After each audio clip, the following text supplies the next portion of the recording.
세 번째 원리는 바로 솔라 그라치아라고 하는 거예요. 이건 뭐냐면 오직 은혜라는 개념입니다. 그러니까 모든 이 구원의 영역에서 아주 핵심 위치를 차지하는 개념이죠. 저는 세 가지로 보려고 합니다. 첫째는 객관과 주관의 관계라는 게 있습니다. 객관과 주관. 두 번째는 구원의 방식이라는 개념이 있고요. 세 번째는 은혜 개념은 반드시 오늘 우리의 일상에도 미치게 되는 거거든요. 그러니까 이 개념이 뭔지를 좀 하나씩 보려고 합니다. 첫째, 객관과 주관이 뭐냐면 객관은 신학에서 우리 밖에서 벌어지는 일을 말해요. 그러니까 밖에서부터 들어오는 게 다 객관인 겁니다. 내 것이 아니니까. 그럼 주관은 뭐냐? 주관은 내 안에 있는 것이 주관이라고 합니다. 나로부터 나오는 것, 나의 생각, 나의 판단, 나의 느낌 다 주관적인 것이죠. 여러분, 은혜는 주관적인 것이 아닙니다. 은혜는 철저히 객관적인 거예요. 왜냐하면 은혜라는 건 여러분 하나님께서 객관적인 분이죠. 우리 밖에 계신 분이니까 그분이 우리에게 은혜를 베풀어 주셔야만 은혜를 받기 때문에 그렇습니다. 이 개념을 좀 보려고 해요. 이 객관과 주관은 철저히 균형을 잡아야 돼요. 하지만 이 균형에 있어서 우선순위는 분명합니다. 객관이 먼저 있어야만 합니다. 그러니까 이런 거예요. 이게 쉽게 말하면 어떤 분들은 이렇게 생각하는 거예요. 아, 오늘 나 은혜 받았다. 눈물이 막 난다. 막 기쁘다. 근데 우리가 여기서 하나 맹점이 있는데요. 나는 은혜 받았다고 하는데 하나님 봤을 때 가장 하나님이 황당해 하시는 거예요. 나는 너에게 은혜를 베푼 적이 없는데?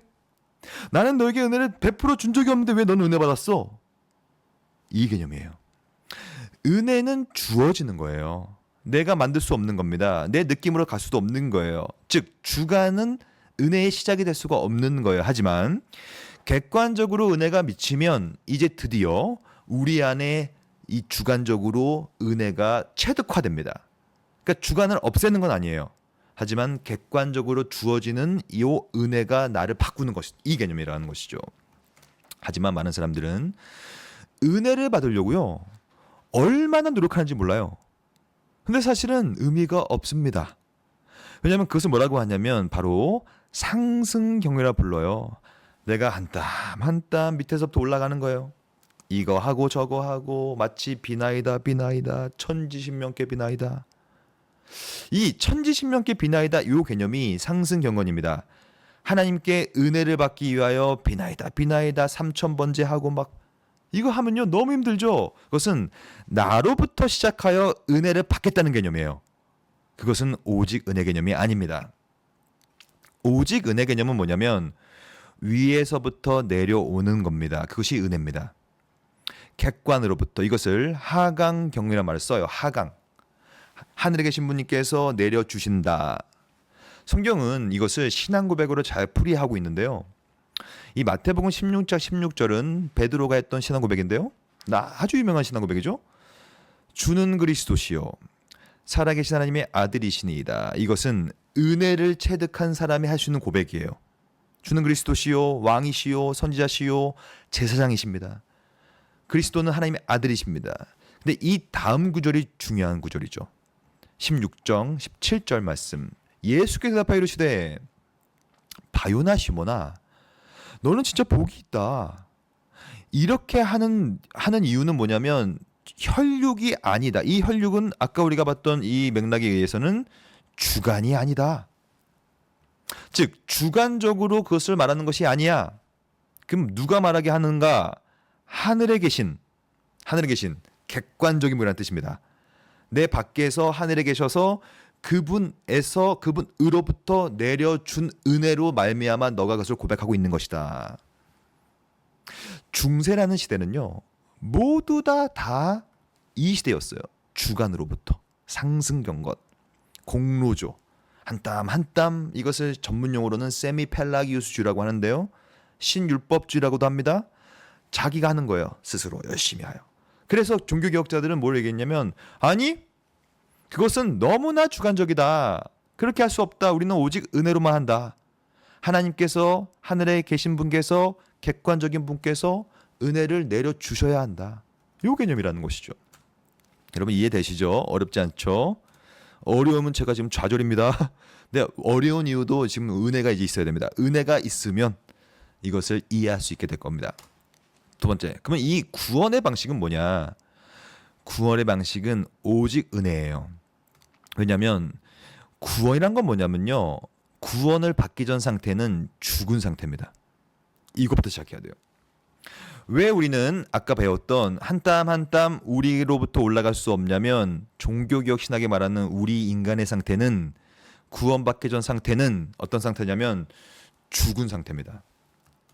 여러분, 죽은 사람은요 절대로 움직일 수 없어요. 저는 간지럼을 안 타요, 잘. 그래서 우리 딸들이 저를 간지럽히려고 막 노력합니다. 근데 저는 좀 무뎌요, 감각이. 근데 아주 막 간지럽히면 저도 간지러워요. 왜냐? 살아있으니까. 근데 구원받기 전에는 우리는 죽어 있는 상태예요. 아무리 간지럽혀도 시체는 간지럼을 타지 않습니다. 성경 말하죠. 우리는 허물과 죄로 죽었다. 여기서부터 구원을 시작해야 돼요. 아니, 죽었는데 여러분 우리가 어떻게 움직입니까? 죽었는데 어떻게 행위를 합니까? 죽었는데 어떻게 뭘 합니까? 못해요. 죽었기 때문에 우리를 살려줘야만 합니다. 이것을 은혜라고 불러요. 이것이 유일한 구원의 방식이에요. 구원의 방식은 뭐냐면, 내가 죽어있기 때문에 아무것도 할 수 없고 무감각하기 때문에 외부로부터, 객관으로부터 은혜가 주어져야 살아가는 거예요. 그것이 은혜입니다. 여러분, 착각하면 안 돼요. 우리는 구원받기 전에 살아있는 게 아닙니다. 영적으로 죽어있기 때문에 오직 은혜만이 필요한 거예요, 여러분. 할렐루야, 여러분. 그래서 이 은혜라는 개념은요, 오늘도 우리가 살아있는 유일한 이유입니다. 성경은요, 무시무시한 얘기를 합니다. 주여, 주는 긍휼히 여기시며 오늘도 하나님께서 그 긍휼을 거두시면 우리는 죽어 마땅한 존재이기 때문에 죽을 수밖에 없어요. 사실 여러분, 우리는 오늘도 죄를 짓습니다. 죄라는 건 끔찍한 거예요. 하나님의 명령을 어기는 거니까, 의도적으로. 그래서 우리는 오늘도 멸망받아야 마땅한 존재입니다. 근데 하나님은 오늘도 우리에게 긍휼히 여겨주세요. 그것을 은혜라고 불러요.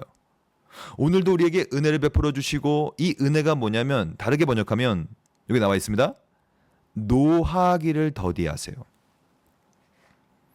사실 우리의 모습을 보면요, 그렇게 은혜를 베풀어도 또 죄를 짓고 있는 우리를 보면요, 이거 노할 수 있어, 진노할 수 있어, 우리를 향하여.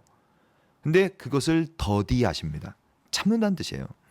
왜냐? 그분은, 하나님은 인자와 진실이 풍성하신 분이다. 이 풍성하신 하나님이 아들을 보내셨는데요, 그 아들이 곧 은혜의 결정체입니다. 그 아들 예수는 이 땅에 오셔서 뭘 하셨는가?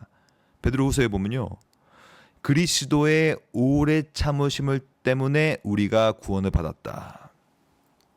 오래 참는 것이 은혜입니다. 하나님은, 그리스도는 우리를 사랑하셨기 때문에 끝까지 참아내셨어요. 그것은 왜 참으셨는가? 사랑하셨기 때문에. 그러면 성경은, 사랑은 오래 참고, 사랑은 오래 참는 거예요. 그리고 그것이 은혜라는 것이죠. 이 놀라운 은혜를 받은 우리는, 그러면 이제 우리 어떻게 살아야 되겠습니까? 이제 우리는 범사에 감사해야 합니다. 사실 저는 어떻게 생각하냐면, 오늘 우리 가운데 왜 불평이 나오고 불만이 나오고 왜 자꾸 내 마음이 힘들어지냐면, 결국에는 은혜가 부족하기 때문이라밖에 말할 수 없다고 생각합니다. 은혜가 전부예요. 오직 은혜예요. 은혜가 충만하면 이제 내 삶이 바뀌기 시작해요. 왜냐? 관점이 바뀌어요. 오늘도 내가 살아가는 이유는 은혜를 내가 받았기 때문이고, 물론 내 삶에 안 좋은 일도 벌어집니다. 다 벌어지죠. 근데 그 안 좋은 일조차도 이 본문에 의하면 하나님의 뜻이란 사실을 기억하고, 그것조차도 오직 은혜구나, 그때 비로소 우리의 삶은 범사에 감사할 수 있게 된다. 사랑하는 성도 여러분, 이 은혜가 전부기 때문에 이 은혜만 기억하면 감사가 차고 넘치게 되는 것입니다.